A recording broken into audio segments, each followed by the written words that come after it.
రైతులు రాజుగా చేయడమే లక్ష్యంతో స్వయం స్వావలంబన ద్వారా వ్యవసాయ సహకార సంఘాల అనుబంధంతో నూతన విధానానికి ప్రభుత్వం నాంది పలికింది. అందులో భాగంగా రైతు ఉత్పత్తిదారుల సంస్థలు నెలకొల్పుతున్నట్లు జిల్లా సహకార శాఖ డివిజన్ అధికారి వైద్యుల శ్రీనివాసరెడ్డి పేర్కొన్నారు. సిద్దిపేట జిల్లా మండల కేంద్రమైన ములుగు ప్రాథమిక వ్యవసాయ సహకార సంఘంలో ఏర్పాటు చేసిన మీడియా సమావేశంలో మాట్లాడారు. ఈ సంస్థలో రైతులే యజమానులుగా, వ్యవసాయ కర్తలుగా ఉంటారని శ్రీనివాసరెడ్డి తెలిపారు. సభ్యునిగా చేరేందుకు రైతు ₹2 చెల్లించి వాటాదారులు కావాలన్నారు. ఇలా రైతుల నుంచి 15 లక్షల రూపాయలు వాటాధనంగా సేకరించగా, ఇలా సేకరించిన డబ్బుకు సమానంగా ప్రభుత్వం మరో 15 లక్షల రూపాయలు చెల్లిస్తుందన్నారు. సంస్థలో జమ అయిన 30 లక్షలతో రైతులకు ఉపయోగపడే కార్యక్రమాలు నిర్వహిస్తూ రైతులకు తోడ్పాటునందిస్తుందన్నారు.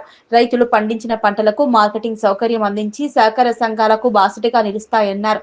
సిద్దిపేట జిల్లాలో 8 FPOలు ఏర్పాటు చేయగా అందులో ములుగు ఒక కేంద్రంగా ఏర్పాటు కానుందని శ్రీనివాసరెడ్డి తెలిపారు. ఈ FPOలో రైతులు సభ్యులుగా చేరి ప్రభుత్వం అందిస్తున్న ప్రోత్సాహకాలను సద్వినియోగం చేసుకోవాలన్నారు. ఈ కార్యక్రమంలో CEO రమేష్ బాబు, అకౌంటెంట్ స్వరూప, స్టాఫ్ అసిస్టెంట్ అశోక్ రైతులు ఉన్నారు. సన్నకారు రైతులకు లబ్ధి చేకూర్చడానికి వారికి అందుబాటులో ఉన్న సహజ వనరులను వినియోగించుకొని వారి యొక్క ఉత్పత్తులకు మార్కెటింగ్ సౌకర్యం కల్పిస్తూ, వారి ఉత్పత్తులను సేకరించి మార్కెట్ సౌకర్యం కల్పిస్తూ వారికి స్వయం సమృద్ధి స్వావలంబన కల్పించాలనే లక్ష్యంతో భారత ప్రభుత్వం 2020 జూలైలో 10,000 ఫార్మర్స్ ప్రొడ్యూస్ ఆర్గనైజేషన్లను ఏర్పాటు చేయడానికి చర్యలు తీసుకోవడం జరిగింది. అందులో భాగంగా నేషనల్ ఏజెన్సీలైన నేషనల్ కోఆపరేటివ్ డెవలప్మెంట్ కార్పొరేషన్, మన నాబార్డు వారి యొక్క సహకారాలతోటి మన తెలంగాణ రాష్ట్రంలో 311 FPOలను ఏర్పాటు చేయడానికి చర్యలు తీసుకోవడం జరిగింది. అందులో భాగంగా మన సిద్దిపేట జిల్లాలో 8 FPOలు ఏర్పాటుకి ఏజెన్సీలుగా గుర్తించి వాటికి మంజూరు చేయడం జరిగింది. వీటి ద్వారా మనము రైతులకు వాళ్ళ యొక్క ఉత్పత్తులను వాళ్ళని సభ్యులుగా చేర్చుకొని FPOలను ఏర్పాటు చేసి వాళ్ళ ఉత్పత్తులకు మార్కెటింగ్ సౌకర్యం కల్పించి వారిని యువతను, మహిళలను స్వయం సమృద్ధి సాధించే విధంగా వారికి సహకారాలు అందించడానికి చర్యలు తీసుకోవడం జరిగింది.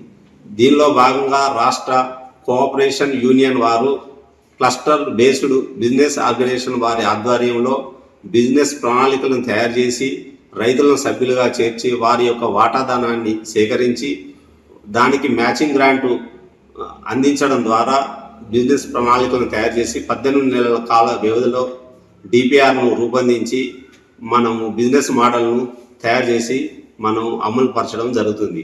అందులో భాగంగా మన ములుగులో ఉన్న రైతులు మరియు వర్గల్ మన గజ్వేల్ డివిజన్కు సంబంధించి 2 FPOలను ఎంపిక చేయడం జరిగింది. ఇందులో ఉన్న రైతులందరూ కూడా మీరు ఈ యొక్క అవకాశాన్ని సద్వినియోగం చేసుకొని మీరు వాటాదారులుగా చేరి FPOల సభ్యులుగా చేరి మన యొక్క FPOను అభివృద్ధి చేయడానికి మరియు మీరు స్వయం సమృద్ధి సాధించుకోవడానికి మీరే దీనికి విహారకర్తలుగా ఉంటూ మీరే దీనికి యజమానులుగా ఉంటూ మీ యొక్క ఉత్పత్తులకు మార్కెటింగ్ సౌకర్యం మరియు వాల్యూ యాడెడ్ను కల్పించుకొని వినియోగదారులకు సరసమైన నాణ్యమైన ఉత్పత్తులను అందించవలసిందిగా కోరుచున్నాం. మన జిల్లాలో 8 FPOలను ఎంపిక చేయడం జరిగింది. ఒకటి ఉస్నాబాద్, బిజ్జంకి, నంగునూర్, సిద్దిపేట, వర్గల్, ములుగు,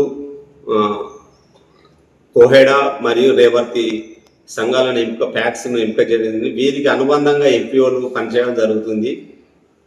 ఈ సంఘాల ద్వారా జరిగిన అభివృద్ధిని సమీక్షించిన తర్వాత మన రాష్ట్రంలో మిగతా సంఘాలకు కూడా అవకాశం కల్పించి వాటిని కూడా FPOలుగా అభివృద్ధి చేయడానికి మన తెలంగాణ ప్రభుత్వం, మన వ్యవసాయ శాఖ మంత్రి వర్యులు మొన్న మీటింగ్లో చెప్పడం జరిగింది.